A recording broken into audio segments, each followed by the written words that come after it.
Pues buenas noches para todos, maravilloso tenerlos aquí, estamos felices de hacer este programa, estamos con Luis Eduardo López Padilla. Mil gracias Luis Eduardo por aceptar esta invitación y bienvenido. Gracias, muy amable. Gracias a ustedes.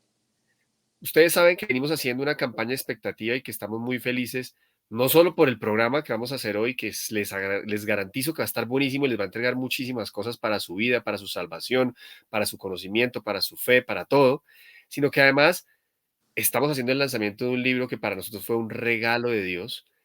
Primero, la misión que se nos apareció en nuestras vidas a cada uno de los miembros de la misión fue un regalo de Dios, pero después poder escribir un libro acerca de eso y con alguien como Luis Eduardo me pareció fantástico. Si me permite, Luis Eduardo, voy a contarle al público quién es usted, porque sé que hay muchos que están conectados en este momento y que saben quién es, pero es muy probable también que haya otros que no.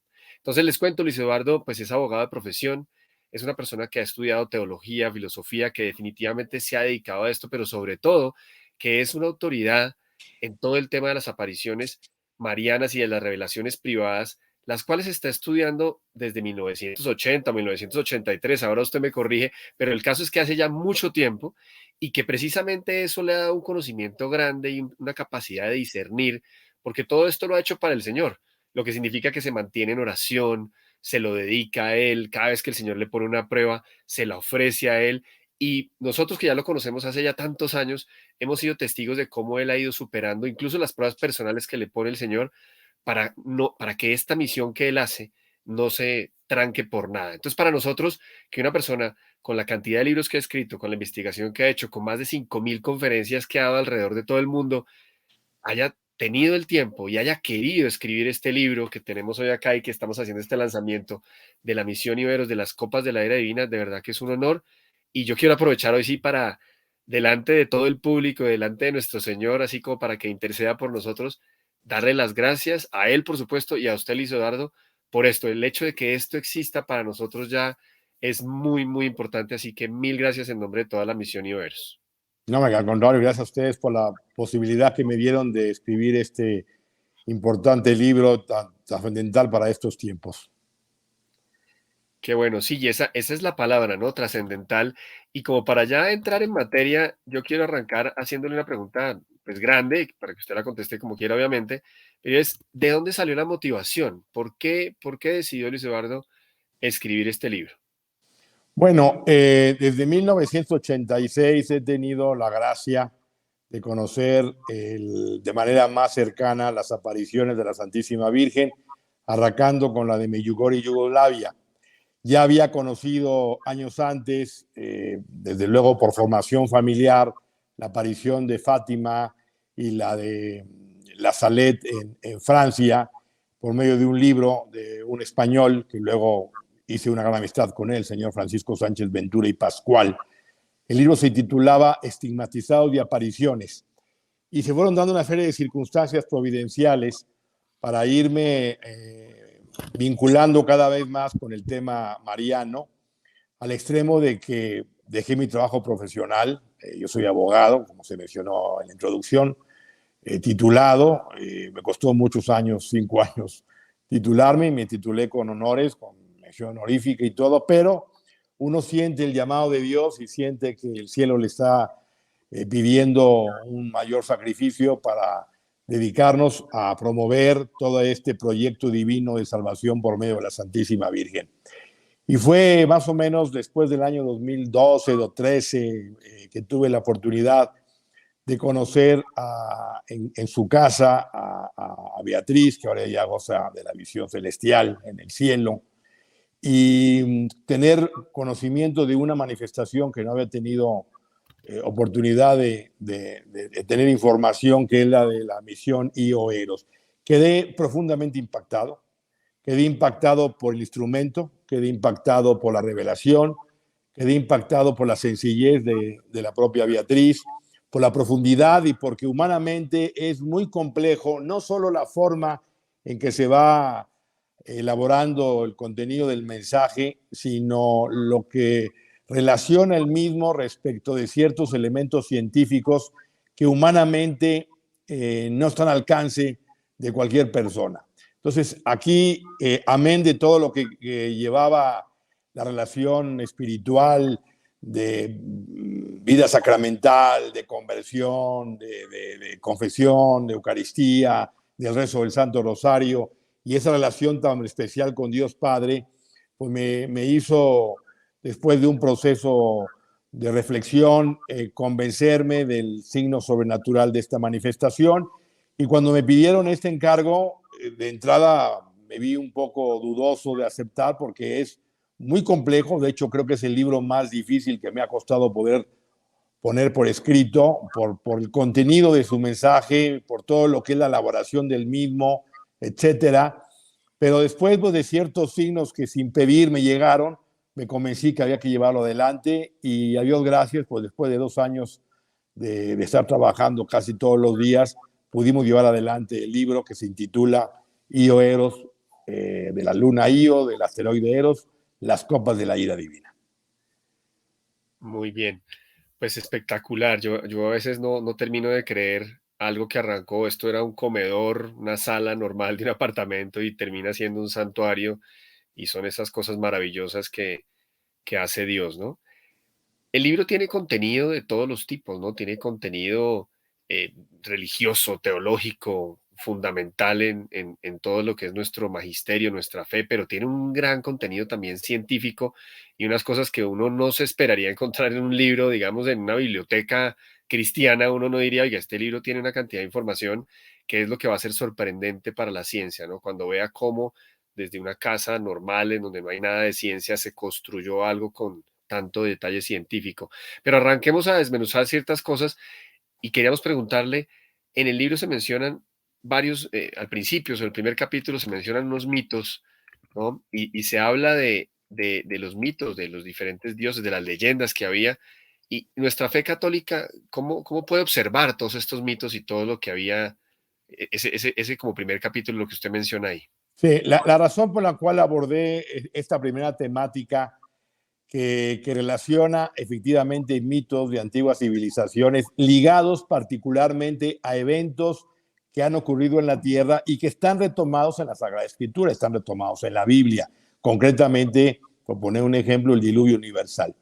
Como todo lo referente a Io Eros está ligado a fenómenos del sistema solar y acontecimientos de origen cósmico que van a ocurrir en la Tierra, me pareció prudente ir a documentarme sobre estos mitos, partiendo de la base de que la revelación única, verdadera, auténtica para nosotros los creyentes es Jesucristo nuestro Señor. Él es el camino, la verdad y la vida, y por medio de Él viene toda la revelación que el Padre nos ha dado a conocer a partir de Jesucristo. Antes, en el Antiguo Testamento, pues, tenemos desde luego todo lo que fue la vida de los patriarcas y particularmente los profetas que nos van hablando de la voluntad de Dios. Pero ya de una manera más personal, más asertiva, más concreta, de lo que debemos saber para alcanzar la salvación eterna es Jesucristo. Sin embargo,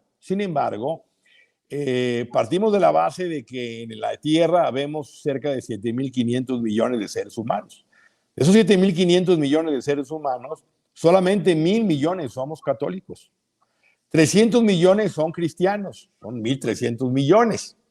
Y luego hay otros 300, 400 millones que no son católicos, pero son ortodoxos. Entonces vamos a incluirlos en este paquete de 1.700 millones. Pero entonces nos quedan poco menos de 6.000 millones que no tienen un acceso directo a la revelación cristiana. Entonces, ¿cómo Dios se manifiesta a los judíos, a los musulmanes, a los libres pensadores, a los ateos y a los que solamente están, digamos, en una relación muy lejana y muy ausente de Dios? Bueno, Dios utiliza causas segundas y utiliza, vamos a decir, otros instrumentos, o mejor dicho, instrumentos que, para ponerlo en un ejemplo que pueda ser comprendido por nuestros televidentes, es como si Dios fuera un sonar,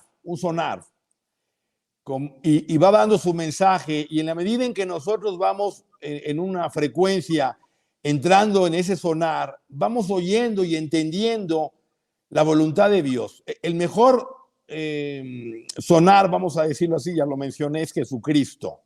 Ahí tenemos claramente el conocimiento y oímos perfectamente lo que Dios quiere de nosotros, pero hay otras formas en que Dios se manifiesta a través de otros grupos, movimientos, a través de otras civilizaciones, a través de otros grupos tribales, etcétera, que por tradición entendieron y supieron que había una ley natural, que había que hacer el bien y evitar el mal, y descubrieron que de alguna manera Dios iba a castigar al mundo. El Dios en la forma en que ellos lo entendieran, y que iba a ser a través de un cataclismo cósmico vinculado con el agua. Entonces, estos grupos, estas civilizaciones, estos grupos tribales van descubriendo a través de numerosos libros y desdeñando, van desmembrando, desgranando todo lo que nosotros sabemos por el Génesis de lo que fue el diluvio.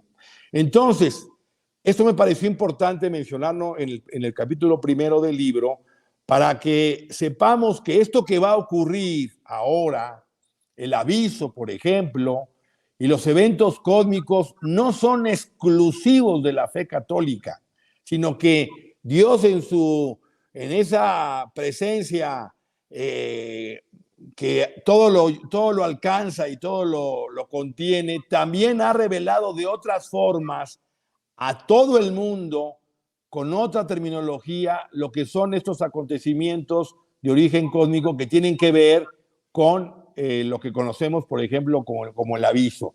Por eso, o el Día de la Iluminación de la Conciencia, que se menciona, desde luego, de manera puntual en el libro. Por eso me pareció conveniente abordar esta temática, no porque nosotros tengamos que hacer uso de ella o apoyarnos en ella para conocer la voluntad de Dios, no, sino para saber que Dios, repito, es como si fuera un sonar que va revelando su voluntad, y que diferentes grupos, movimientos que están ajenos a la fe católica también tengan acceso, de tal forma que hoy por hoy todo mundo sabe, o todo mundo deduce, o todo mundo ha escuchado en cualquier circunstancia de vida religiosa, que el mundo está pasando por una situación de purificación y que se esperan grandes acontecimientos en el futuro, sin necesidad de saberlo directamente por la Sagrada Escritura. Por eso, repito, me pareció interesante abordar esa temática en el primer capítulo.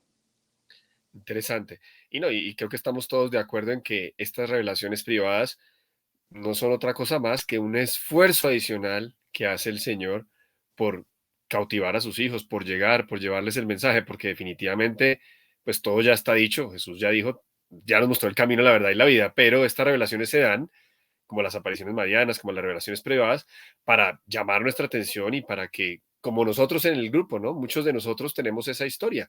Estábamos perdidos, estábamos pensando en que el mundo era lo más importante, habíamos casi que estábamos a punto de perder la fe, muchos de nosotros, y a través de esto, pues el Señor nos recuperó y nos mostró de nuevo el camino. Entonces, me encanta que hayamos arrancado con explicando por qué los recursos y cómo se cuenta toda esa historia, porque es algo de lo que el libro tiene que a mí me parece fantástico, y es que no da por hecho nada.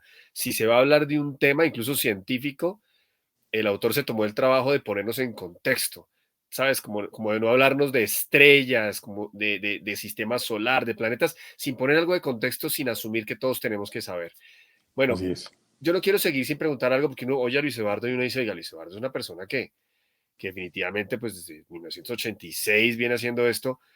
Creería yo, y creo que no me equivoco, Luis Eduardo, usted no va a poner en riesgo su buen nombre, ya después de haber escrito varios libros y darse a conocer en diferentes partes del mundo, con cualquier revelación. Entonces, ¿cómo fue ese proceso de validación, o por qué llega usted a la conclusión de que, venga, aquí está Dios, esta es una revelación que vale la pena darle un eco, es una revelación verdadera?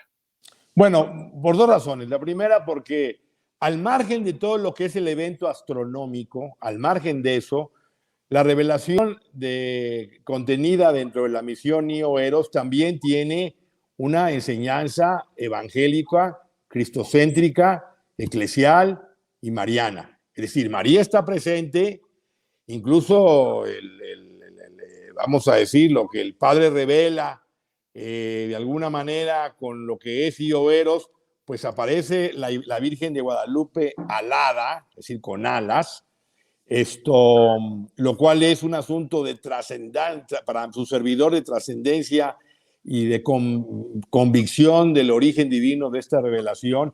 Y luego, como digo, todo el componente ascético, místico, que revela este contenido de mensajes, que es una llamada a la conversión, una vida de oración, de obediencia, de disciplina, de ascética, del rezo del Santo Rosario, de la frecuencia de sacramentos, de la vinculación con Dios Padre. Entonces, todo esto a mí me dio los elementos necesarios y suficientes para convencerme del origen divino de esta revelación y de su importancia y trascendencia para estos tiempos. Ok, y si hubiese que destacar algo de esta manifestación, es decir, lo más importante, o lo que yo destaco de esta revelación es ¿qué destacaría Luis Eduardo de esta revelación? Y destaco que el amor de Dios Padre por nosotros es inconmensurable. Es decir, es una oportunidad de manifestar el profundo amor de Dios que tiene por todos los hombres para que alcancemos la salvación, revelándonos una serie de acontecimientos muy fuertes, pero para nuestra propia edificación espiritual, para que nos preparemos espiritualmente, que es lo más importante. Nos está dando elementos muy a su pesar, muy a su dolor, como consecuencia de nuestros pecados, de lo que sucederá en mayor o menor medida si el hombre no cambia, y prácticamente nos está diciendo cómo va lo que se llama el día de la ira de Dios a hacerse realidad, y para lo cual nosotros tenemos que estar debidamente preparados con nuestra arca interior, con nuestro corazón, con nuestra vida de conversión, para poder afrontar estos terribles tiempos que se avecinan como consecuencia de la lucha entre el bien y el mal. Perfecto. Les prometíamos a todas las personas que nos siguen, a nuestra audiencia, que hoy sí iban a aprender muchas cosas y ya se está cumpliendo. Y eso me hace pensar que le quiero preguntar algo, y es, está anunciado, ¿no? En la palabra, está anunciado incluso en otras revelaciones privadas, que en estos tiempos que estamos nosotros, que nos correspondió vivir, como el final de estos de los tiempos, van a aparecer muchos profetas que son falsos, muchas manifestaciones que no son. Qué bueno contarles a todos cuáles pueden ser esas herramientas para evaluar si hay algo verdadero o no, incluso hablar un poco, escucharle a usted su concepto de si uno debe denunciar, si uno debe decir, oiga, venga, apareció una persona en mi parroquia que está diciendo unas cosas que no son, yo debo ir entonces al del párroco y decirle cómo se debe actuar, cómo se debe primero discernir y cómo se debe actuar. Sí, bueno, estamos viviendo una época de muchísimas revelaciones privadas. Hay un estudio reciente que puse en uno de mis libros, María Santísima, la luz del final de los tiempos, donde más o menos se estiman 2000 revelaciones o apariciones marianas en distintos lugares, no hablo en un mismo lugar, sino en distintos lugares en los últimos 200 años. Es una verdadera explosión de revelaciones privadas que hemos tenido en los últimos 2 siglos. El propio Canal Ratzinger lo confirmó en un libro intitulado Informe sobre la fe, en una entrevista que le hizo el italiano Vittorio Messori, de que un signo de nuestros tiempos lo constituía las múltiples apariciones en los 5 continentes. Entonces, ¿cómo saber que una revelación privada y por tanto el instrumento es de Dios? Bueno, tiene que darse una serie de condiciones. Primero, que el contenido del mensaje sea evangélico, que el contenido del mensaje sea conforme al magisterio de la Iglesia, conforme a la doctrina, conforme a la moral, conforme a la fe. Segundo, que haya conversiones. O sea, uno de los principales elementos para saber que una revelación es de Dios es que haya frutos de conversión, porque un buen árbol se conoce por sus frutos. Entonces, cuando personas, como el caso de la misión IOR, sobre todo jóvenes, han sentido un llamado de entregar su vida a Dios y de priorizar a Dios en sus vidas, es un milagro. O sea, eso no es hoy, no es algo fácil de entender en el plano humano, eso es un verdadero milagro, de un milagro espiritual, pero es un milagro el que alguien joven, con una vida por delante, con una trayectoria a través de buscar pues lo que el mundo ofrece, ponga sus ojos en Dios y busque la conversión propia, la de los demás, y luego pueda encontrar también un medio de seguir siendo instrumento para elaborar los mensajes que ahí mismo en la misión se detalla. Para mí eso es otro de los signos de autenticidad de una revelación. Entonces, que coincida con el mensaje doctrinal, que haya signos de conversión, también que haya signos sobrenaturales que confirmen la autenticidad del mensaje del cielo. Entonces, estas tres principales condiciones nos indican cuando algo es de Dios o cuando algo no es de Dios. Hoy estamos asistiendo, como usted dice, a una explosión de mensajes vanos y superficiales. O sea, de pronto sale un vidente anónimo que recibe mensajes en X y lugar de Latinoamérica o de Europa y empieza a dar mensajes que parecieran lo mismo que en otros lugares, pero ¿cuál es el propósito? O sea, tiene que haber un propósito concreto por el cual el cielo se está revelando. Entonces, si hacemos un análisis de las auténticas apariciones marianas, o en el caso, por ejemplo, de Io Eros, hay un propósito fundamental, único e irrepetible, como ocurre con todo lo que es el carisma de la iglesia, donde hay múltiples fundaciones, movimientos, institutos, obras de religión, pero cada una tiene su carisma especial y particular. O sea, Dios nunca repite. En el caso de Io Eros hay un carisma específico, concreto, en forma y en fondo. En forma por la manera en que se da a conocer el mensaje, que tiene toda una complicación que humanamente no tiene explicación, y en fondo por lo que se está revelando, que tiene que ver con elementos de tipo astronómico. Entonces, esto es lo que hay que fijarse. Ahora, a mí me preguntan muchas veces si tal o cual vidente es de Dios o no es de Dios. A mí no me gusta, en lo personal, su servidor, no me gusta matar la fe de nadie. Si una persona ha sentido la conversión y es más buena y ha dejado el pecado por las revelaciones que ha sufrido, que ha tenido conocimiento de un instrumento, de un vidente, pues bendito sea Dios, bendito sea Dios. Si yo tuviera alguna duda de ese instrumento por alguna cosa, le invitaría a que lo importante es el mensaje de conversión y que se vaya con mucho cuidado y con mucho discernimiento en lo que se refiere a profecías, porque el profeta Joel dice que en los últimos tiempos los niños tendrán visiones, los jóvenes apariciones y los ancianos sueños, y habrá grandes señales en el sol, la luna y las estrellas. Y esa es una realidad, pero hay que tener mucho el discernimiento que exige San Pablo, mirar todo y quedarnos con lo bueno, quedarnos con el mensaje de conversión.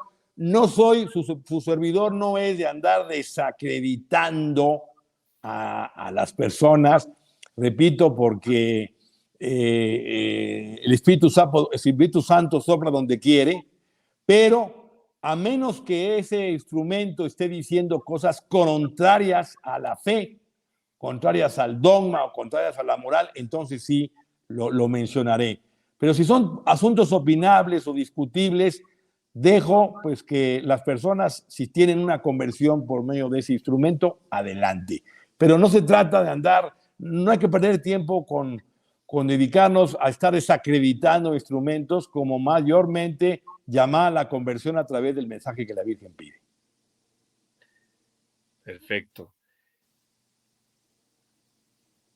Decía usted hace un rato, Luis Eduardo, que, pues claro, el libro anuncia un evento astronómico, anuncia una purificación del fuego, la iluminación de conciencia, como con lujo de detalles de cómo se va a dar, el castigo que viene, etcétera. Pero decía, nuestras oraciones podrían llegar a postergarlo. Va a ocurrir, pero podría ocurrir en menor medida. ¿Cómo es eso realmente? ¿Esto es algo que ocurre porque ocurre? ¿Sí, las oraciones sí sirven? ¿Cómo hacemos para saber si es suficiente lo que estamos orando? ¿Cómo es ese tema? Porque nos preguntan mucho eso, ¿eh? Sí, vamos a ver, hay ciertos acontecimientos que van a ocurrir porque están profetizados en la Sagrada Escritura. O sea, son bíblicos, o sea, no son acontecimientos condicionales en cuanto que pueden ocurrir o no pueden ocurrir. En ocasiones, por ejemplo, como le pasó a este profeta, a quien fue Jonás, ¿no? Que estuvo predicando la conversión y de pronto pues se canceló el castigo y se encaró con Dios y me hiciste quedar mal porque estuve predicando la conversión. Entonces, hay acontecimientos que son condicionales y que dependen de la conversión de nosotros para que sean cancelados y o postergados y o aminorados en duración, en intensidad. Pero hay otros que son bíblicos. Por ejemplo, el castigo, el día de la ira de Yahvé, lastimosamente va a ocurrir. Sin embargo, la duración y la intensidad de ese castigo dependerá de la conversión de los hombres. Entonces, por ejemplo, en el caso de Ioeros, se habla en la etapa 3, son 3 etapas, la última etapa, para los que luego lean el libro, la última etapa que tiene lugar en la tierra, nos habla de un eventual castigo terrible, de acontecimientos catastróficos que están vinculados a un asteroide. Sin embargo, ese evento está claramente explicado en la Sagrada Escritura. Los profetas mayores y el mismo Juan en Apocalipsis hablan de que la tierra se bamboleará como un beodo. Estalla la tierra. O sea, de la conmoción del cosmos lo habla claramente la Sagrada Escritura. Entonces, ¿de qué dependerá esta realidad del castigo? De nuestras oraciones. En la medida en que Dios vea que nosotros pedimos perdón, que nos arrepentimos, que hacemos penitencia, que nos arrodillamos y que Él ve verdaderamente un corazón contrito y humillado, eso tiene dos consecuencias. Número uno, que esos actos de conversión y de penitencia arrancan la gracia de Dios para que otras almas, nuestros prójimos, puedan convertirse y también acercarse a Dios. Y segundo, que el castigo que Dios ha anunciado pueda ser aminorado, pueda ser postergado, pueda ser reducido en duración y en intensidad. Entonces, la oración y el sacrificio y el ayuno y la penitencia es fundamental. Yo, como siempre he dicho, la gran fuerza del hombre y la gran debilidad de Dios es la oración y el ayuno. Porque con la oración y el ayuno, como ha dicho la Virgen en muchos lugares, se pueden parar catástrofes y aún las guerras. Entonces, esto es así. O sea, la fuerza de la oración es capaz de interrumpir en el mundo sobrenatural para que Dios, vamos a decir, cambie su decisión de determinados eventos que podrían ser catastróficos y que podrían traer la condenación de las almas si no se convierte. Entonces, es muy importante por eso el tema de la oración y el sacrificio en estos eventos que están profetizados, pero que está de nosotros acortar la duración de la prueba. Y segundo, que por nuestra conversión, otras almas, por esa oración, otros puedan conocer el mensaje de Cristo, de la Santísima Virgen, y convertirse.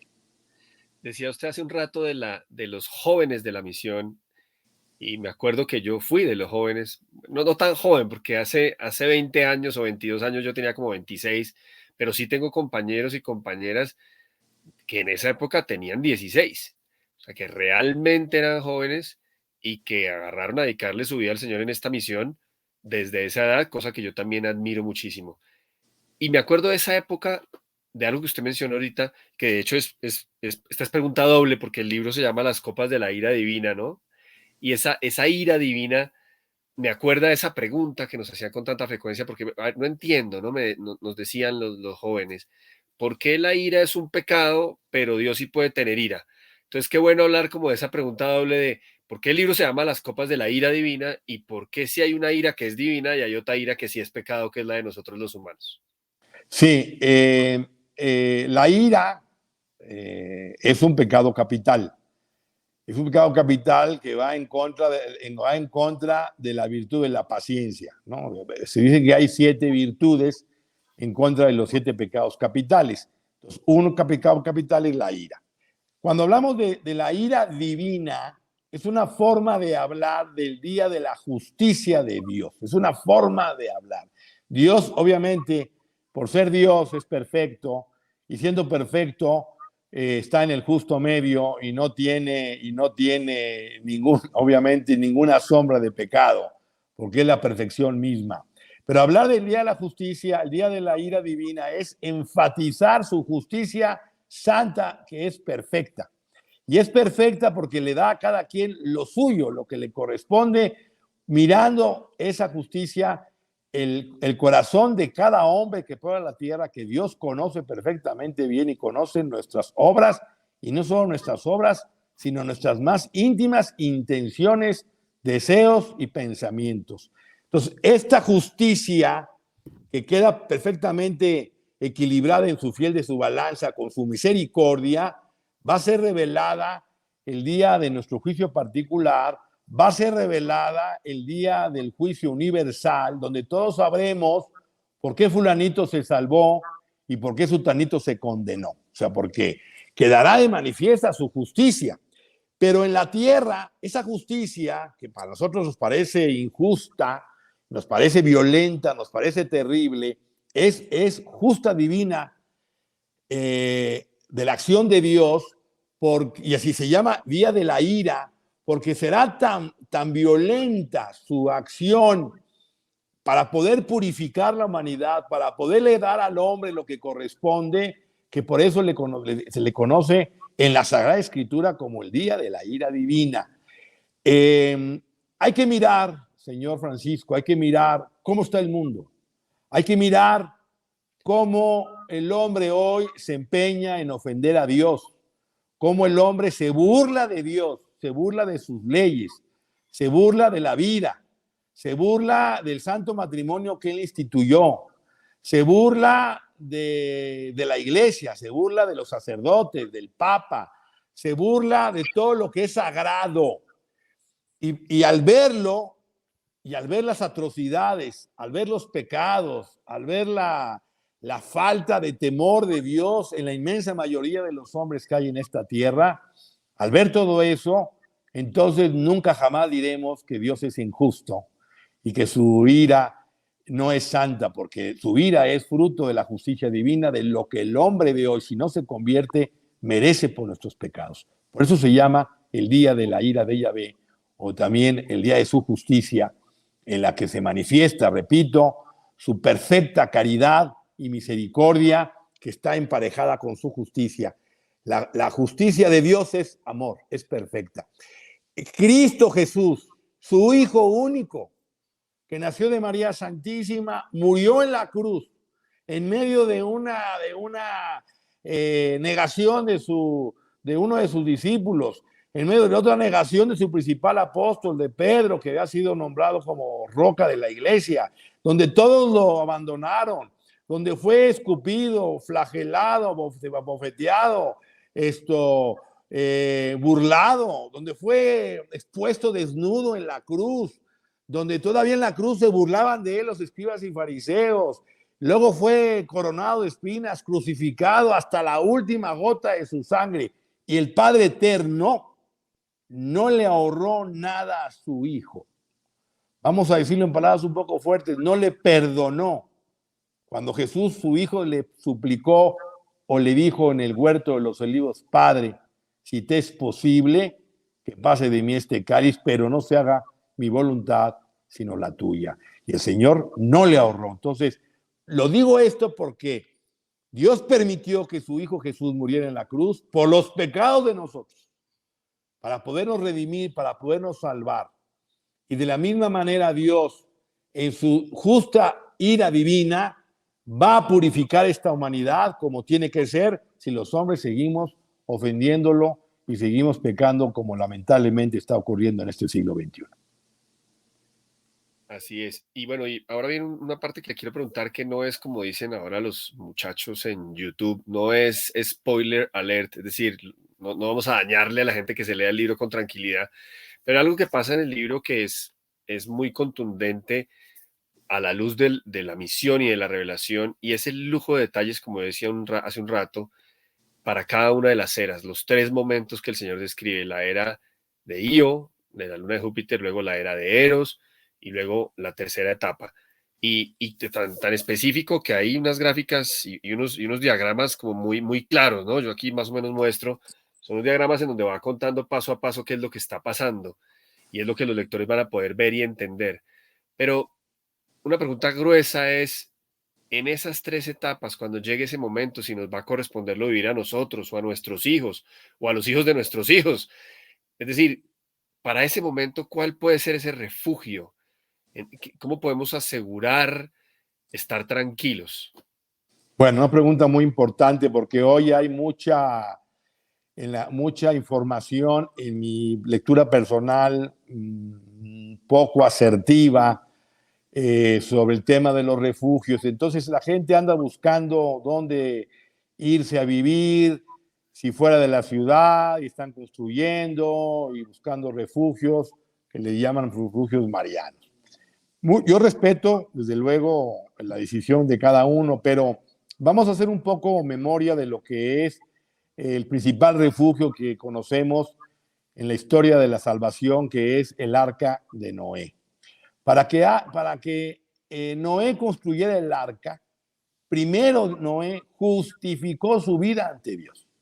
Es decir, Dios no escogió a Noé aleatoriamente, lo escogió porque Noé fue grato a los ojos de Dios. Entonces, ya que fue Noé grato a los ojos de Dios, entonces Dios le da el encargo de construir un arca para que pudieran ahí salvarse, y mayormente los que se van a salvar fueron los animales que pudo rescatar para las futuras generaciones, y solo se salvaron 8 personas, la familia de Noé, porque todos se burlaban, todos eran sarcásticos ante el hecho del anuncio de que iba a haber un diluvio universal.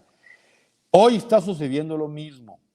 Entonces, los hombres no creen que Dios va a actuar en su justicia y lo que pueda venir al mundo. Entonces, no sirve de nada buscar un refugio material si primero no hay en nuestro corazón y en nuestra alma un refugio espiritual. Entonces, el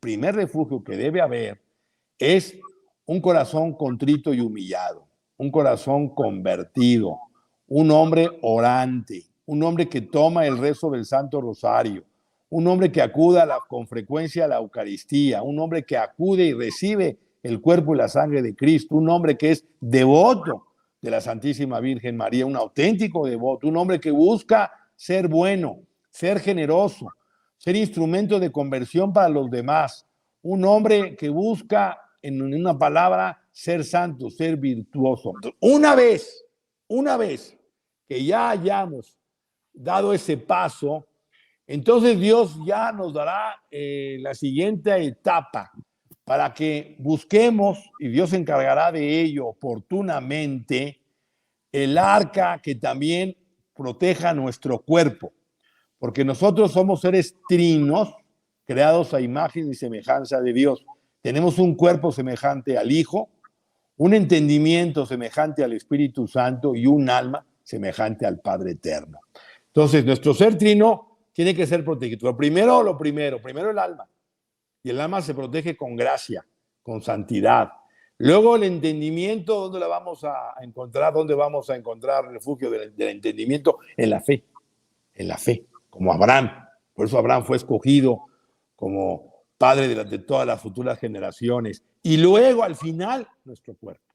Entonces el cuerpo ya tendrá refugio, pero para que el cuerpo tenga el refugio adecuado, lo tenemos que preparar con sacrificio, con penitencia, con ayuno, porque cuando ustedes lean el libro van a constatar que llegarán tiempos ya cercanos donde se va a contaminar la tierra, se van a contaminar las aguas y no va a ser fácil poder sobrevivir si hemos estado apegados al mundo, a sus placeres, a sus comidas, a sus lujos, a sus vanidades, a todo lo que el mundo nos ofrece, y le damos al cuerpo todo lo que el cuerpo pide. Al cuerpo hay que mantenerlo a raya, hay que mortificarlo, hay que sacrificarlo. Entonces, cuando hagamos esas tres cosas, estaremos en condiciones entonces sí de poder, con la ayuda de Dios, porque Dios asegurará de eso, de indicarnos el lugar para poder sobrepasar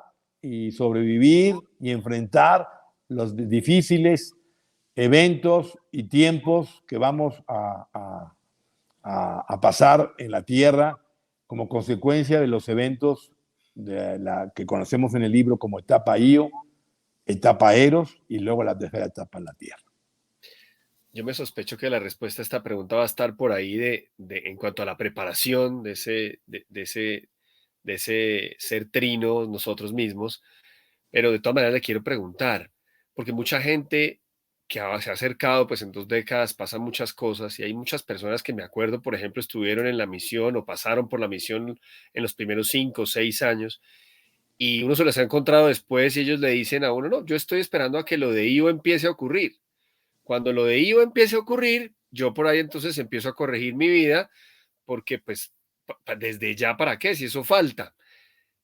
¿Cuál es realmente el riesgo, no? Como de esperar a que empiecen a ocurrir las cosas, de perder la fe, porque pues, si la gente me dice claramente es, pues como Dios es infinitamente misericordioso, entonces yo sé que en su momento yo me arrepentiría, agarré las riendas de mi vida y ahí estaré. Esa posición de las personas podría decir que es un pecado contra el Espíritu Santo.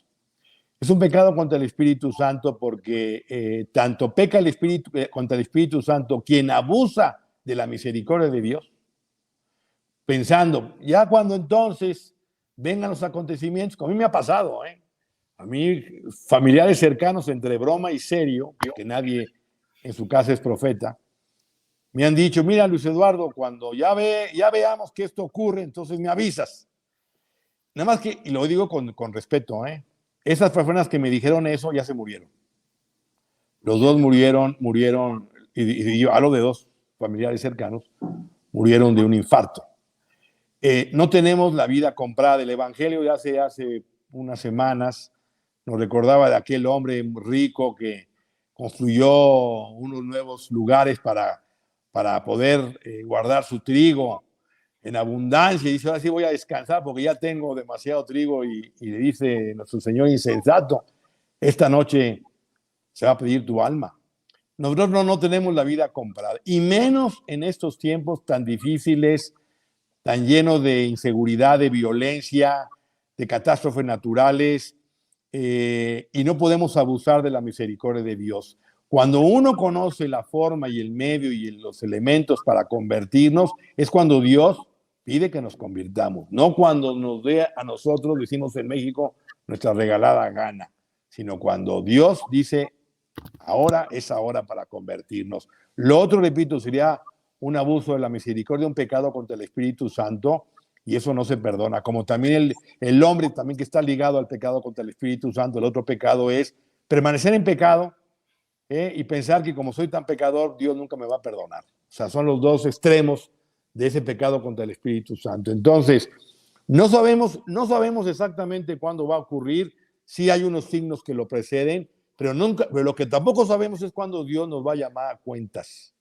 Y el ejemplo más claro de nuestra hermana y queridísima Beatriz, que teniendo una edad relativamente joven, pues lamentablemente por la enfermedad del COVID, Dios se la llevó.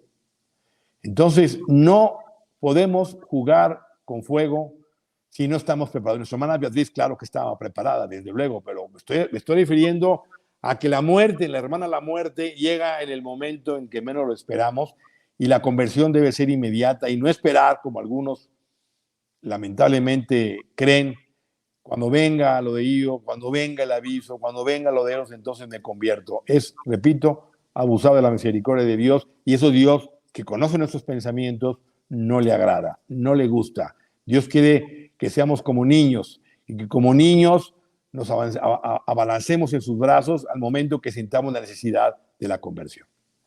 Me hizo acordar usted de que Beatriz nos decía, y para los que están escuchando sobre nosotros la primera vez, Beatriz es el instrumento inicial con el que inició toda esta manifestación. Y Beatriz nos decía a nosotros, cuando éramos unos peladitos ahí, nos decía, miren, empiecen despacio, pero hagan una cosa, no se vayan a la cama sin hacer 2 cosas. La primera, que Dios les muestre sus pecados. Y la segunda, pídanle perdón.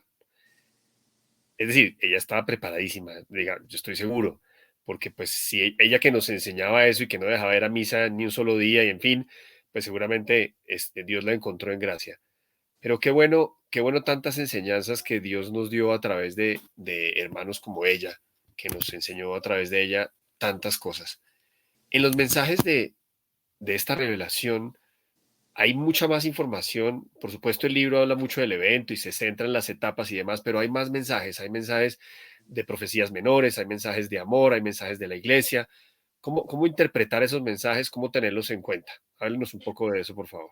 Sí, cuando su servidor escribió el libro, por la abundancia de mensajes y hablando con los encargados, decidimos convenientemente centrarnos de manera particular en lo que se conoce como el evento astronómico. Aunque en el libro menciono que hay, como se menciona ahora, otros mensajes que son mensajes de conversión, mensajes eclesiales, mensajes naturales, mensajes de amor, que son parte, vamos a decir, de la propia vida espiritual de todo ser humano que está en esta vida. Finalmente, dentro de como ocurre en Fátima, como ocurre en cualquier otra manifestación auténtica de la Virgen o del cielo o de Dios Padre, hay un propósito. En el caso de Fátima, pues la conversión de Rusia en unión con todos los obispos del mundo y la comunión reparadora de los primeros 5 sábados de mes. Pero eso no quitaba o no eliminaba que la Virgen también recordara las enseñanzas eternas. Le recordó a los niños la enseñanza del infierno, le recordó a los niños la necesidad de hacer penitencia, les habló de la necesidad del Santo Rosario, de la necesidad de consagrarse al corazón inmaculado de María, etcétera, etcétera. Aquí es lo mismo. Si bien hay un propósito específico concreto, que es el conocimiento de lo que es las 3 etapas que vinculan a la luna Io de Júpiter, el asteroide Eros y lo que de ahí surge en relación con la Tierra, también el cielo aprovecha para enfatizar las verdades de fe, para enfatizar los tiempos difíciles que estamos viviendo, para enfatizar la llamada a la conversión, para enfatizar el rezo del Santo Rosario, para enfatizar, en una palabra, las armaduras necesarias que debemos tener para enfrentar estos tiempos. O sea, en ese contexto es que tenemos que ver el resto de los mensajes que se han revelado en esta manifestación. Definitivamente es un talento que el Señor Dios le dio a usted para explicar las cosas claritas. A mí me encanta cómo queda muy claro. Le agradezco mucho. El Señor en esta manifestación se comunica con el instrumento inicial y después con los demás instrumentos a los que les fue dando el don, con un don muy particular, que es el don de hilar. Ese don de hilar, con su experiencia, ¿lo había visto en algún otro lado? ¿Cómo lo encontró usted cuando se dio cuenta de este don de hilar? No, eso es muy profundo y no tengo conocimiento dentro de una revelación privada, mariana, cristocéntrica, eclesial, de esta forma en que el cielo escogió para revelar el mensaje, lo cual todavía le añade esto vamos a decir, un elemento más de su sobrenaturalidad. Es decir, quizá algunos han escuchado hace unos años, ya más de 20, de un libro de un Michael Drosnin que se llamaba el Código de la Biblia.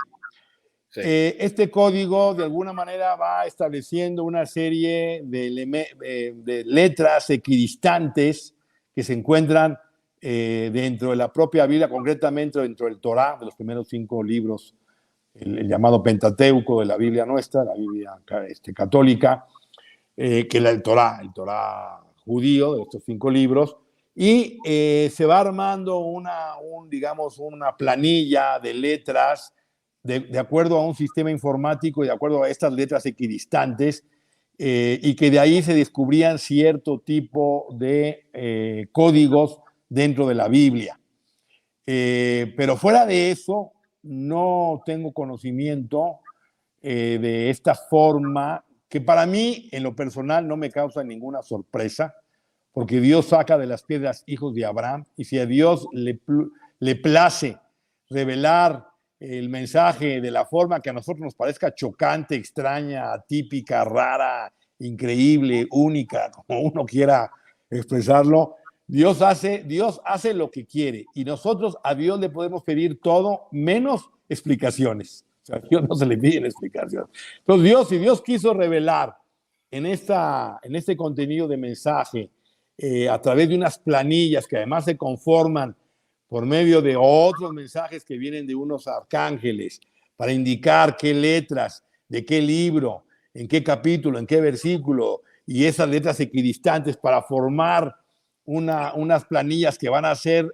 todavía no es el mensaje, sino la base del mensaje para hilar, para que a través de la gracia de Dios y de un momento de éxtasis en la que Dios establece la forma y el contenido y poder revelar un mensaje que además va a ser un mensaje fonético, es decir, no va a reparar en asuntos gramaticales, sino es fonético, lo cual le da otra condición especial. Y luego no solo eso, sino el que el mensaje también va encaminado a establecer un propósito de crear una fuerza mística, una acción espiritual poderosa que alcance el sistema solar, lo cual a mí, en lo personal, tampoco me causó ninguna sorpresa porque, y eso tienen que leer el libro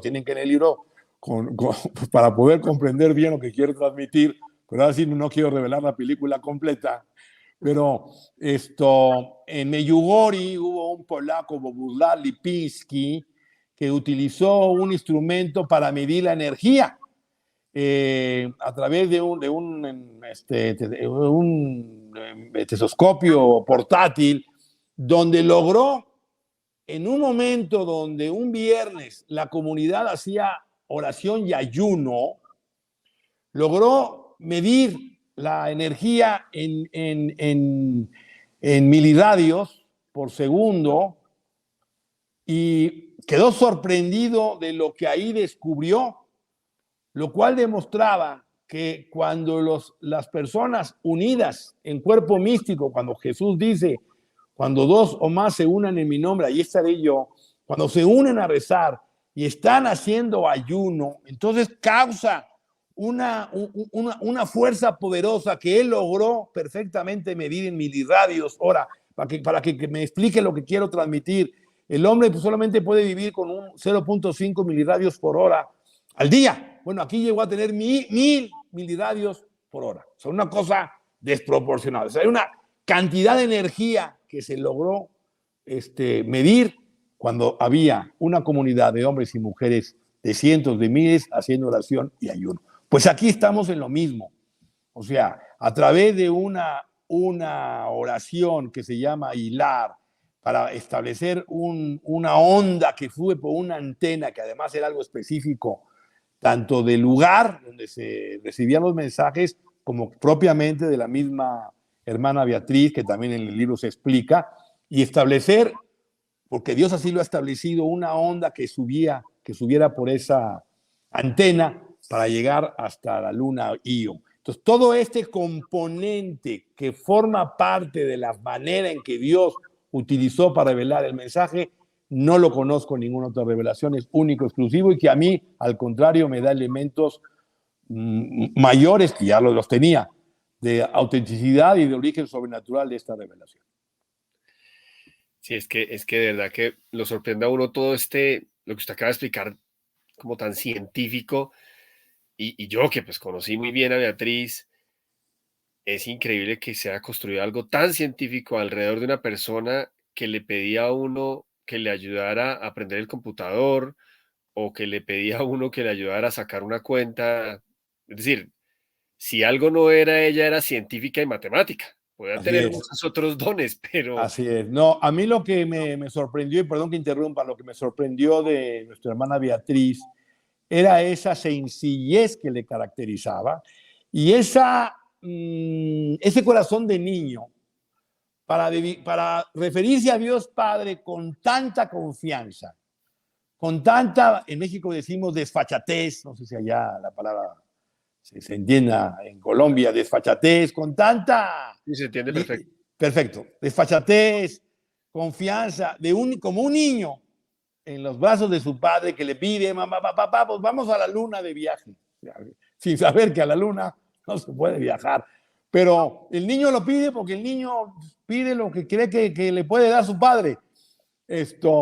Así era Beatriz. Beatriz, el poco tiempo que la conocí, encontré un alma de niño, una mujer de una confianza, y entiendo y sé, además, luego después de que estuve estudiando todo lo que fue parte de su vida, supe pues que esto fue la razón por la cual Dios escuchó sus oros, como se dice, no digo rezos, sino sus oros, porque sus oros los oyó el ángel que se los llevó a Dios Padre, de esa confianza, de esa desfachatez, de esa naturalidad para dirigirse a nuestro Padre que está en el cielo, que a veces nos olvidamos, que es nuestro Padre y que quiere que todos lleguemos con Él y que está pendiente de todo lo que necesitamos, pero muchas veces no sabemos cómo dirigirnos a Él. Y esa fue una de las principales razones por las que el cielo le reveló a Beatriz que la había escogido. Sí, es algo impresionante. Yo anécdotas tengo miles, pero por contar una muy corta, muy rápido, yo me acuerdo de estar con ella bajo la lluvia después de salir de una cita y estar esperando un taxi y yo desesperado, debo reconocerlo, perdiendo totalmente la paciencia porque nos estábamos mojando y nada que llegara un taxi, la volteé a mirar y yo, ¿qué estás haciendo? Y me dijo, se lo estoy pidiendo a Dios. Ella hasta un taxi se lo pedía a Dios. Y ella que le pide el taxi a Dios y el taxi que llega, porque así era una relación de papá, mándame un taxi. Papá, puedo ir a tal lado. Ella le pedía permiso a todo, le decía que le acompañara a todos lados y nos invitaba a hacer eso definitivamente. Entonces sí, una relación muy fuerte. Y entre otras cosas, para unir con la pregunta que sigue, ella nos decía, no le tenga miedo. ¿Cómo es eso de tenerle miedo o no tenerle miedo a los castigos de Dios? Bueno, Dios es nuestro Padre y Dios nos ama. Y nos ama al extremo que nos dio a su Hijo único a morir en la cruz. O sea, eso hay que tenerlo muy claro.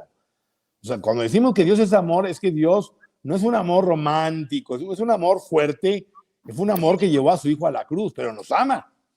Pero ese amor también tan sublime, tan poderoso, nos lleva de la mano a lo que conocemos como don del Espíritu Santo, que es el temor de Dios, el santo temor de Dios. O sea, Dios es un ser de tal perfección, de tal magnificencia, incomprensible en su Trinidad y unidad, que en nosotros naturalmente existe un santo temor de Dios, pero no es el miedo a Dios, sino es el temor de ofenderlo.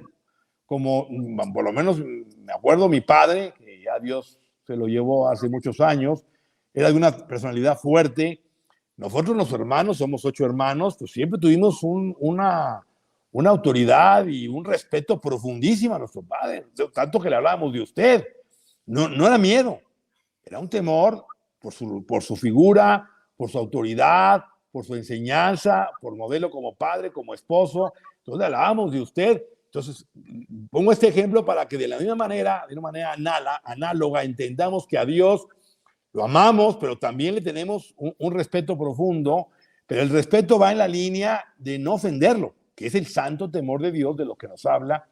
Ese don del Espíritu, son 7 dones, el don del Espíritu Santo, el santo temor de Dios. Pero eso no está peleado con la infancia espiritual. O sea, son dos conceptos que se unen. Tener santo temor de Dios, pero tener un corazón de niño, lo que los grandes místicos y teólogos llaman corazón de niño, tener la infancia espiritual que tenía Santa Teresita del Niño Jesús, tratar a Dios como si fuéramos unos niños. Y tan es importante que el Señor dice, es un misterio, si no os hacéis como niños, no entraréis en el reino de los Dios. O sea, no basta con cumplir los mandamientos. Hay que tener un corazón de niño que pasa mucho por la rectitud de intención, que no hay doblez, no hay engaño como los niños. Los niños no tienen doblez, los niños dicen las cosas como son. Así era Beatriz, con un corazón de niño, pero al mismo tiempo había un santo temor, porque también yo sé, tengo anécdotas que me contó ella, cuando el padre le hablaba y le hablaba lo que tenía que hablarle, se lo decía ABC y no, ahí no había discusión. Las cosas como eran. Muchas reuniones nuestras empezaron con Dios está bravo. Y Eso, era en serio, Dios está bravo. exacto. Eso Porque es. algo no le estábamos cumpliendo, porque habíamos hecho una promesa y la estábamos incumpliendo, no íbamos a la velocidad que él quería, en fin. Y también se reía con nosotros. Es decir, un papá completo, ¿no? Eso, Que hasta sentido del humor tiene. así Pero es. al infierno sí hay que tenerle miedo, a ese sí. No, el infierno, yo hace poco acabo de sacar un video, La puerta estrecha, y hablo pues que el Señor dice, ancha es la puerta que lleva a la condenación y que muchos la encuentran, y que estrecha y angosta la puerta que lleva a la salvación y que pocos la hallan. Entonces, como está el mundo hoy, parece que el mundo más se va encaminando a la puerta ancha del infierno. Y el infierno sí hay que tenerle miedo. Yo me acuerdo de una película que vi hace muchos años y que alguna vez mi padre me recordó, se llama La Muralla, que luego hace poco hablaba con mi suegra de eso. Pero bueno, el caso es que le decía a la suegra al yerno, por algo que quería hacer bueno él, quería restituir algo que había robado, y la suegra le decía, es que tú tienes un miedo vulgar al infierno, yerno. Y él le decía, no, suegra, no tengo miedo vulgar, tengo miedo pavoroso al infierno.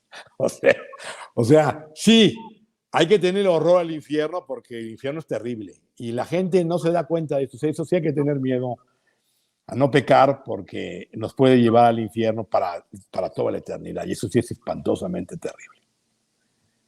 ¿Qué podemos hacer para fortalecer nuestra relación y acercarnos más a Dios? Porque a mí me parece grandioso todo lo que logra Dios con esta manifestación. Como decía hace un rato, entre nosotros mismos, los compañeros del grupo, los que han estado, los que siguen, los que de pronto se han hecho a un lado, pero en todos hay un factor común y es que literal Dios nos cambió la vida. No hay duda. Pero ¿qué puede hacer uno para fortalecer esa relación con Dios? Bueno, es muy importante la fidelidad al compromiso que uno adquirió. Es decir, por más que queramos ser buenos, por más que estemos dispuestos a decir sí, por más que estemos con el deseo de seguir en esta lucha, esta batalla, tenemos que poner los medios humanos como si no hubiera sobrenaturales y los medios sobrenaturales como si no hubiera los humanos. Es decir, tenemos que, como dice Pablo, tomar nuestra armadura de la oración y el sacrificio. O sea, tiene que haber una vida de oración. Tenemos que orar, porque si no rezamos, el impulso con las dificultades de la vida, del trabajo, familiares y las tentaciones del demonio, del mundo y la carne, fácilmente vamos a abandonar el deseo de ser fieles a Dios. Si no hay sacrificio, si no hay penitencia, si no hay práctica del ayuno, si no hay frecuencia de sacramentos, si no hay una devoción auténtica a la Santísima Virgen María, entonces las buenas intenciones se quedan en eso, en buenas intenciones, y estamos en medio de una batalla espiritual. Entonces, esa batalla necesitamos estar armados con la oración, con el sacrificio, con la penitencia y especialmente con la gracia de Dios que nos viene por medio de los sacramentos. Entonces, eso es lo que tenemos que hacer. Además, luego de cumplir los compromisos que hemos adquirido, cada uno en el lugar, en la condición, en las circunstancias de vida que uno tiene, profesionales, laborales, morales, familiares, sociales, pues cumplir para poder llevar adelante la encomienda y la misión que cada uno tiene y sobre todo ser conscientes que esa es la única manera de poder enfrentar, soportar y ser fieles al pedido que el cielo nos ha dado y sobre todo revestirnos mucho de la humildad, es decir, en este caminar a veces pensamos que todo lo sabemos, que somos más que los demás, que a veces incluso podemos pensar que yo recibo mensajes y ahora yo tengo una nueva revelación para completar lo que el cielo dio, y por ahí se puede meter el demonio fácilmente. Entonces, yo recuerdo cuando estudié todo lo relativo a ustedes, plan de vida que el cielo había puesto, estaba en la obediencia, estaba la unidad, la disciplina, y en ese caminar, pues hay un orden, y en este orden hay unos que mandan y unos que obedecen. Y para poder mandar hay que aprender a obedecer y ver en él, en nuestros superiores o en las personas encargadas, la voluntad de Dios. Porque si no es muy fácil desviarse del camino y del que el cielo ha establecido para cada uno de nosotros. Repito, de acuerdo a las condiciones, circunstancias, vocación y misión que cada uno tenga, llevar adelante la práctica que el cielo nos ha recordado a través de este mensaje y de muchos más. Eduardo, usted es muy generoso siempre con su tiempo. Quedan dos preguntas y ya vamos a terminar, pero no quiero dejar de Adelante. dos preguntas. La primera es que justo estaba pensando ahorita en algo que hemos aprendido, porque una de las cosas que más nos ha enamorado a nosotros de esta manifestación es que sea de Dios Padre, porque ni más faltaba, nos encanta las apariciones de la Virgen y lo que ella nos ha enseñado, o San Miguel Arcángel, cuando también hemos visto que ha hablado en otros lugares, o el mismo nuestro Señor. Pero la relación con ese papá nos fortaleció mucho y yo esta semana cometía una imprudencia que me hace construir esta pregunta y es que por alguna cosa muy personal levanté los ojos al cielo y como hacía Beatriz, le reclamé a Dios, ¿no? Como, pero ¿por qué permites que pase esto? ¿No? Como, digo yo, como un exceso de confianza. ¿Cómo medir esto, no? Porque yo la verdad, después de ese reclamo que le hice airadamente, y como iba solo en el carro, hasta lo hice en voz alta, como dice el señor que hay que hablarle al ángel de la guarda, por ejemplo. Entonces yo le hablé así en voz alta y después me sentí tan mal, o sea, como que yo decía, qué falta de respeto y pues claramente le pedí perdón. Pero, ¿qué puede haber en este exceso de confianza? ¿Cómo lo ve usted? No, yo no lo veo, digo, no lo veo mal. No lo veo mal porque lo malo es ofender a Dios. Lo malo es ofender a Dios. O sea, ahí sí hay una, al momento en que cometemos un pecado de pensamiento, de palabra o de omisión o de obra, ahí sí hay una división insalvable entre el mundo de Dios y nosotros. Pero Dios no se molesta, ni Dios se ofende, porque nosotros, en un afán de reclamarle, en un afán de pedirle, en un afán de decir algo que entendemos que humanamente no podemos digerir, Dios se pueda molestar. Yo recuerdo al Padre Pío, que muchos de ustedes conocerán, santo, estigmatizado por 50 años, alguna vez se enteró de la muerte de un familiar, de un amigo cercano, y le declamó a Dios, y le dijo, ¿por qué te lo llevaste? Si yo me hubiera enterado, te lo hubiera arrebatado de las manos.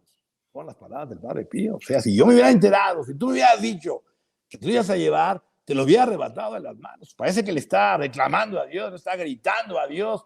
No, al contrario, esa es una muestra de la confianza y de la relación íntima que hay entre nuestro Padre y nosotros. No pasa nada, no pasa nada. Es decir, mientras que en ese reclamo no haya una ofensa a Dios, porque una cosa es suplicarle, pedirle, reclamarle, ¿por qué? Hombre, un hombre, recuerdo, en un accidente perdió a su esposo y a sus 3 hijos. Y le reclamó a Dios, ¿por qué te lo llevaste? ¿Por qué me dejaste solo? ¿Por qué me dejas solo? ¿Por qué esta oscuridad? Además, no tenía él, no sentía, digamos, la luz, pues. Un Claro. sacerdote ya le dice, no, tranquilo, o sea, Dios sabe más, Dios sabe más, Dios es perfecto. Y Dios no se llevó a tu mujer, a tus hijos, sino el momento en que Dios consideró que estaban maduros para llevárselos, como una rosa, pues, que Dios corta, como el jardinero que corta la rosa, porque ya está madura para llevársela, porque era gente buena. Entonces, ese reclamo Dios no lo ve mal. Mientras nosotros no convirtamos el reclamo en una ofensa a Dios, no pasa nada. Es una confianza, es una forma de hablar. No estoy diciendo que esto sea lo común, lo ordinario y que así cada quien se manifieste o se comunique con el Altísimo. Cada uno Que tendrá todos salgan a regañar al Señor, tampoco se a trata de eso. regañarlo, ¿no? O sea, pero lo que no debemos de hacer es ofenderlo, ni de pensamiento, ni de palabra, ni de obra, ni de omisión. Pero fuera de eso, podemos pedir, suplicar, reclamar, llorar, volver a suplicar. Yo tengo una petición, y no es el momento aquí para estar revelando mis cosas privadas, pero tengo muchos años pidiéndole algo muy concreto. Y pues no me lo da, no me lo da. Entonces, pero un día y otro, y lo vuelvo y lo repito, esto, que él sabe muy bien qué le pido. Y no es algo que crea que pueda cambiar mucho su plan, ni mucho menos, pero no me lo ha concedido. Bueno, pues él sabe más, porque sabrá, ahora espera más que cambie algunas cosas, o no lo sé. En fin, esa es mi respuesta. Muy bien. Y la que le decía del cierre es la siguiente, y es, este libro, para los que nos están escuchando, si no se lo leen, ¿de qué se pierde? O sea, si no lo consiguen y no se lo leen, que además aquí va a estar toda la información en todas las formas como lo pueden conseguir, digital, físico, en fin, aquí en todo lo que vamos a copiar en nuestras redes está toda la información, pero si no se lo leen, ¿de qué se pierde? Bueno, se pierden de unas fichas del rompecabezas muy importantes del plan divino, porque su servidor visualiza todo este proyecto divino de salvación en estos tiempos como un gran rompecabezas. Entonces, en algún lugar, el cielo nos da dos fichas que pues las vemos y no entendemos qué significan, porque como que aparentemente no embonan. Y en otro, entonces en Fátima, en La Salet, en Lourdes, Meyugori, por poner Meyugori o Garabandal, que aunque no está aprobado tampoco ni condenado, pero bueno, Garabandal, en fin, Akita Japón, Iquibejo, Ruanda. Y aquí en Ioeros, en esta revelación en Colombia, hay varias piezas del rompecabezas muy importantes que van a darnos una comprensión muy clara, mucho más completa del plan de Dios para estos tiempos y de los eventos que van a ocurrir o tienen que ocurrir vinculados con el futuro de la iglesia y con el futuro también, principalmente con el tema de los eventos cósmicos que van en una primera etapa a llegar a lo que se conoce como el aviso o el día de la iluminación de las conciencias, que hoy en las redes sociales está tapizado de videos en donde dicen que ya va a ocurrir mañana o este año 2022 o este mes. Bueno, este libro les va a dar unas piezas de rompecabezas que le van a permitir entender y comprender mejor el propósito de este evento, qué lo prepara, qué lo anuncia y qué viene después, pero sobre todo en la línea de la conversión personal. Entonces, a mí me parece que el libro, el que no lo lea, se pierde de eso, de otras fichas del rompecabezas, para ir visualizando la imagen, la gran imagen que significa este final de los tiempos, de acuerdo al plan de Dios que ha establecido para el mundo y para la iglesia. Pues muy bien, pues de nuevo, mil gracias por este tiempo. Yo quiero volver a decirle que esto no existiría si no fuera por su esfuerzo de varios años, porque de pronto fueron 2 años escribiéndolo, pero fueron muchos más estudiando, Así es. conociendo y juntando cómo estas piezas iban a encajar. Hubo esfuerzo humano muy alto, incluso patrimonial, y yo quiero reconocérselo cerrando este video, agradecérselo, pedirle a Dios que lo bendiga, que le dé eso que le está pidiendo hace tanto tiempo y sobre todo que siga muy cercana a nosotros porque nos está ayudando y nos ha ayudado muchísimo y como se lo he dicho en otras oportunidades, siendo parte de este grupo, de esta misión, nos está ayudando a cumplir lo que el Señor nos pidió. Y eso ya nos abona a cada uno de nosotros, los miembros de este grupo, un pedacito de salvaguardarnos el momento del juicio, porque nos comprometimos con Él a cumplirle su misión, a llevar este mensaje al mundo, y este es un gran instrumento para llevarlo. Así que, de verdad, mil gracias, que Dios le pague, literalmente, y que bueno, que ojalá podamos hacer más programas juntos, porque este lanzamiento ya se lo estábamos debiendo al público, pero yo sé que todos van a quedar antojados de oírle a usted más respuestas y más temas de los que salen alrededor de toda esta manifestación. Así que mil gracias. Gracias por la invitación y a sus órdenes como siempre y saludos afectuosos. Bueno, nos vemos. Gracias.